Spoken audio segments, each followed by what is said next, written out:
Hi friends, I am Commander BP Singh, retired from Indian Navy. मैं ये video Agnipath scheme जो government ने अभी अभी अनाउंस की है उसके रिगार्डिंग बना रहा हूँ। मुझे लगता है कि मैंने नेवी में 36 इयर्स सर्विस की एंड 2020 में मैं रिटायर हुआ। मेरे को काफ़ी हद तक डिफेंस के बारे में और नेवी के बारे में, आर्मी एयरफोर्स के बारे में, working culture, training, pay and perks के बारे में काफ़ी पता है, because I have been there for 36 years. तो it is mandatory for people like us to make comments and evaluate the scheme and tell the pros and cons of the scheme. Actually अगर देखा जाए, जो Agnipath scheme है, government ने बहुत ही अच्छी तरह से, बहुत ही सोच समझ करके इस स्कीम को डिज़ाइन किया है।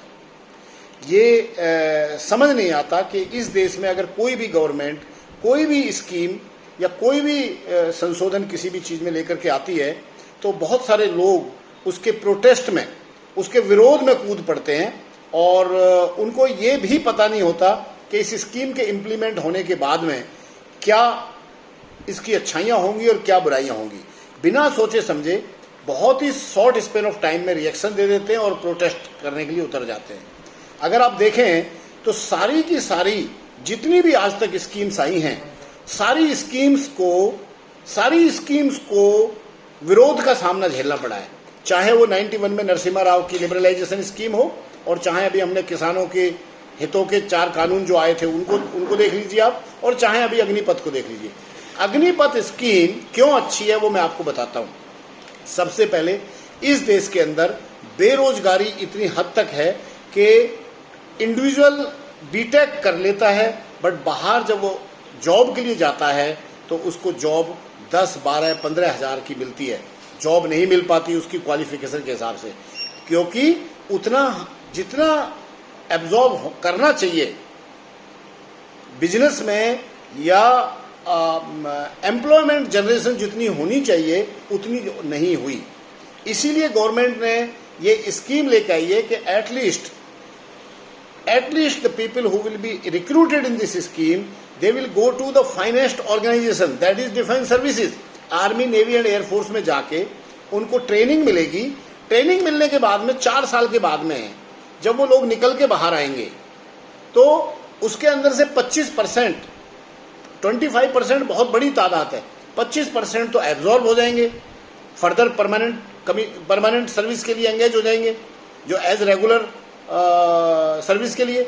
जो 75% बचे, उस 75% के लिए भी सेंट्रल पुलिस सर्विसेज में, प्लस कोस्ट गार्ड में, शिपिंग डिपार्टमेंट के अंदर और बहुत सारे गवर्नमेंट के डिपार्टमेंट्स के अंदर 10% रिजर्वेशन अनाउंस किया है।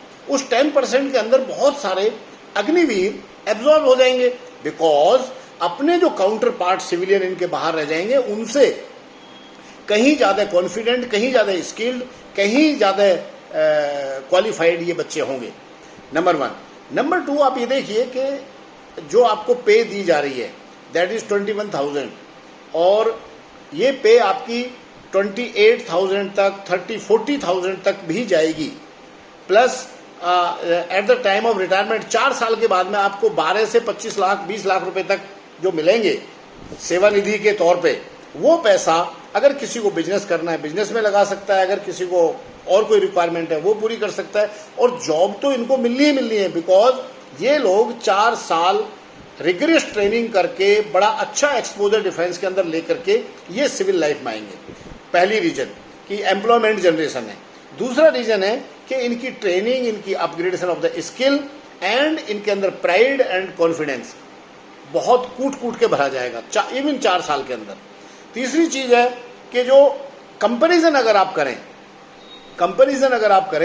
कि अपने जो सिविलियन काउंटर पार्ट्स हैं उनके अंदर और जो 4 साल फौज में नौकरी करके आएगा उसके अंदर एक मार्क डिफरेंस नज़र आएगा आपको, एक मार्क डिफरेंस। क्योंकि आज भी कॉरपोरेट के अंदर 21,000 या 25,000 रुपये पे, जिसके अलावा आपको रहना, खाना, travelling allowance, medical facilities, they all are in addition to the 21,000 rupees what you are getting, जो कि बाहर नहीं देता है कोई भी. बाहर everything is related to the business. अगर आप बिजनेस देंगे, काम देंगे तो आपको पैसा मिलेगा. अगर बिजनेस और काम नहीं कर पा रहे हैं आप, तो you will not get the money and you will be checked out. Immediately बंदे को बाहर निकाल दिया जाता है सिविल के अंदर. जबकि यहाँ ऐसा नहीं है, आपको एब्जॉर्व किया जाएगा. आपको 4 साल की, एक तरह से आप देखिए कि 4 साल की आपकी ट्रेनिंग ही है. आपको एनेबल किया जा रहा है, आपकी स्किल्स डेवलप की जा रही हैं. बट उसके बावजूद भी विरोध हो रहा है. दूसरा, एजुकेशन डिपार्टमेंट ने जो नेशनल एजुकेशन पॉलिसी है 2020 की, उसके साथ अलाइन किया है इसको. University grant commission and Indira Gandhi national open university को ये ऑन बोर्ड लिया गया है कि वो इन अग्निवीर्स को एजुकेशन और उनकी फॉर्मल एजुकेशन, उनकी डिग्री, उनकी सारी की सारी जो एजुकेशनल रिक्वायरमेंट्स हैं वो सारी पूरी की जाएंगी. ये ऐसा नहीं है कि ये बच्चे वहाँ जाकर के और 4 साल इनके वेस्ट हो जाएंगे.